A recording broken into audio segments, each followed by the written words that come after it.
British Prime Minister Theresa May now has until Monday to table a new Brexit deal proposal before the British Parliament. Yesterday, May narrowly survived a motion of no confidence that would have collapsed the Conservative Party government. 325 MPs voted against the motion, while 306 were for it. It's all very intriguing, the UK's exit from the European Union, but you may be wondering, so what? Why does it matter to us as South Africans? To help us make sense of that aspect, we are joined via Skype by Asmita Purushottam from the South African Institute of International Affairs. Thank you so much for joining us, Asmita. So let's start right there. Personally, I'm very interested. I'm intrigued because, you know, it's all these political machinations and the intrigue of wondering how will it all end, this particular, what feels like a series that we are watching. But is it important for us as South Africans, beyond political reporters and analysts like yourself? I mean, can you imagine being a reality TV show writer? I mean, you can't make this stuff. This is better than reality TV. No, I mean, of course, the fact is that South Africa is an economy. It is integrated into the world economy. And of course, we also know that the rand is particularly volatile currency as well. So of course, the impact that Brexit can have will be far reaching. European countries themselves tend to lose if the Brexit deal does go through, or if especially, I mean, we're not talking now even just about if the Brexit deal goes through. What we're really talking about is the no Brexit deal, which is the worst possible outcome, right? And that carries several financial, economic, political repercussions for the UK government, but also for some of the UK's, some economies that are dependent on the UK for trade and investment, one of which is South Africa, actually. Yeah, absolutely. And that aspect is important, isn't it? Because there's quite a number of products that South Africa exports to the UK. And I saw somewhere that, you know, if we're planning for the worst case scenario, a no-deal Brexit, and the UK economy starts to struggle, then suddenly we are not able to export as much as we would like to.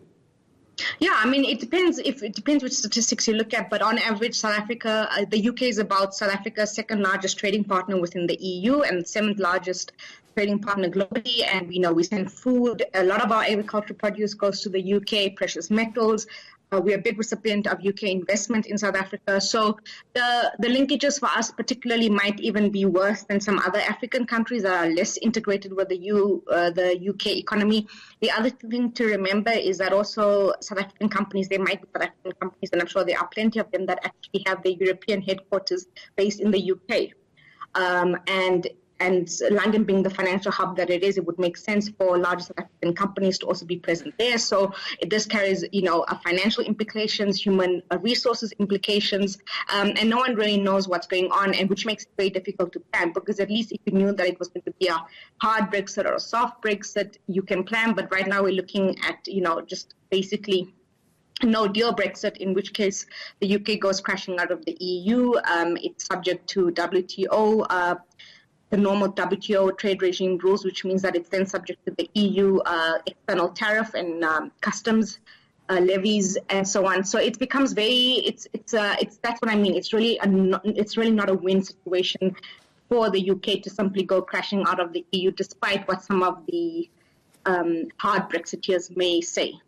But is it not an opportunity as well, Asmita? Because, you know, I imagine that, you know, after Brexit or in the lead up to Brexit, the UK will be renegotiating a number of trade pacts, a number of trade deals. Could we end up with a situation where we negotiate and we end up with more favorable, you know, trade terms with the United Kingdom, and it becomes a win for us?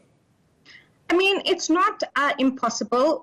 What I know from a briefing last year is that there has been talk about the UK's replicating some aspects of the Economic Partnership Agreement, the SADC Economic Partnership Agreement, and that some of those things could be improved upon and could be made more favorable to perhaps what South Africa and the UK want bilaterally, rather than South Africa negotiating with the EU bloc itself, which has to cater for many more different interests. But I think the reality of the situation is also that having a trade relation with the EU will be amongst Britain's top priorities if it has to have a no-deal Brexit.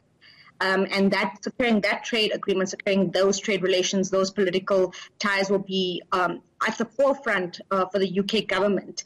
And so then it becomes questionable, it becomes a bit of a pecking order. And then the question is, where does Africa and South Africa sit in that pecking order of finalizing trade agreements? I mean, a bilateral trade agreement can take up to 10 years to negotiate. And that's just bilateral. That's even with a bloc like the EU. So, it's not a win-win situation. If you think about it from that time frame, 10 years is a very long time to spend negotiating a trade agreement. And then if you think about it, the UK now has to do this with multiple countries all over the world. It has to then now sit and negotiate these trade agreements. So it's not an easy feat. It's really quite cumbersome and very onerous for the UK. And I imagine that there are many people who are South Africans who hold a South African passport as well as a British passport who are watching all of this with a great deal of concern because it affects them and their ability to live anywhere within the EU. Yeah, I mean, I think my understanding is that if you've got a residency, it should be fine, although that I stand to be corrected. The other thing is, of course, the fact that the UK, that Theresa May has said in recent months that the way forward for immigration would be to look at skilled, what is their skill shortage, what are they looking for, and then select globally from skilled migrants. So basically suggesting that EU migrants would not necessarily be given first preference anymore. It's more about expanding the pool. So if you look at it from that perspective, there's nothing to suggest that South Africans or other nationalities looking to migrate to the UK would be necessarily disadvantaged from that.